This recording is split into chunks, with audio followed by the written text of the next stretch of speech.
Waiting রুমের ভেতরে পায়চারি শুরু করে দিল। এমন সময় ওয়েটিং রুমের কাচের দরজা ঠেলে একজন বছর 40-এর ভদ্রলোক ওয়েটিং রুমের ভেতরে প্রবেশ করল। লোকটার হাতে একটা কালো রঙের ব্যাগ। লোকটা ঠিক বিমলের সামনে রাখা সোফাতে বসল এবং পকেটে রাখা সিগারেটের বাক্স থেকে একটা সিগারেট বার করে ধরালো।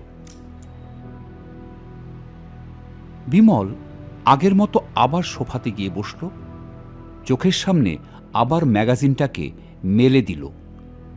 ম্যাগাজিনটা পড়তে পড়তে বিমল লোকটার দিকে একবার তাকালো, দেখল লোকটা ওর দিকে তাকিয়ে রয়েছে। বিমলের মনে হলো লোকটা হয়তো ওর সঙ্গে কথা বলতে চায়।